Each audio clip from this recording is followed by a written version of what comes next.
Yıkılan koyun. Yarın 6 tane kızı var. Onu tercih şu an işe koyup görüştürüyorlar. Ne pehlivanlar? Adım Çoğunu kurban. Çoğundan kurbanlar pehlivan şeklin biri. Baktığımdan ayağa pehlivan. Babarattan yağmur pehlivan, kardı pehlivan. Bakurdoktan Bakkat pehlivan. Bakurdoktan Aman pehlivan. Bağımdan Çağır pehlivan. Meylis pehlivan. Sarayattan. Baktığımda Kuvat pehlivan. Şu pehlivanlar herhalde bunu okuşu için görüşüyorlar. Meylis pehlivan. Ayıktım. Yağmur pehlivan buna bağ Arap'tan. Bu da Kuvat pehlivan baktığımda. Göktepe.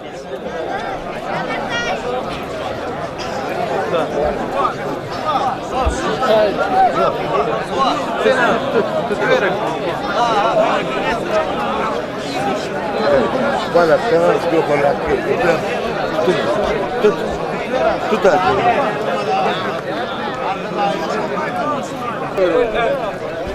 Gördün mü yağmur? Kuvat gördün mü? Gel.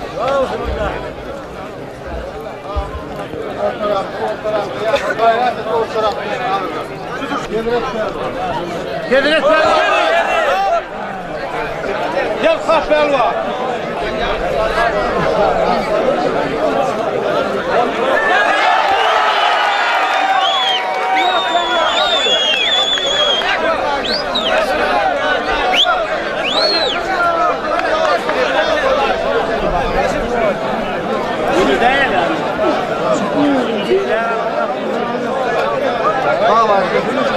Kuvat! Bak şimdi!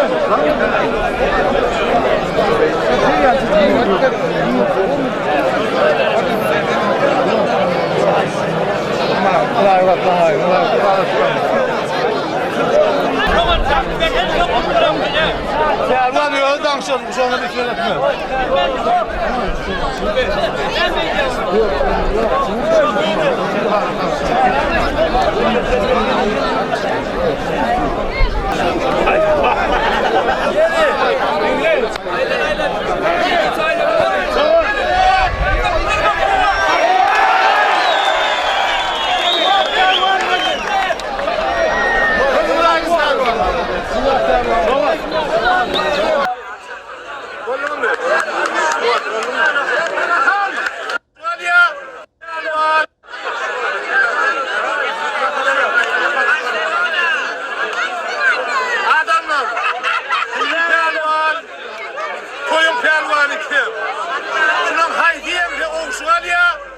Yenilerim koyundan bir hayla var ya, bakın şimdi.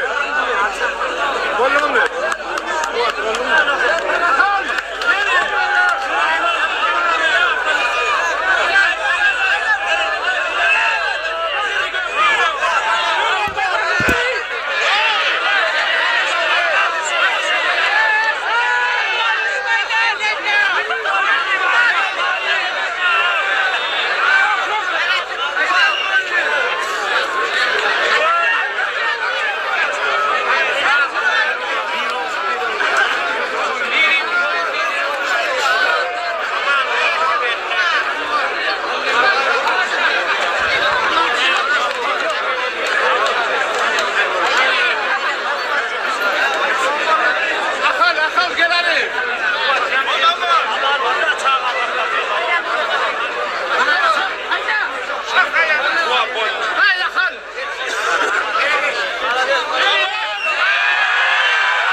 Kerim abi düşündün mü? Bir yerine eder yani.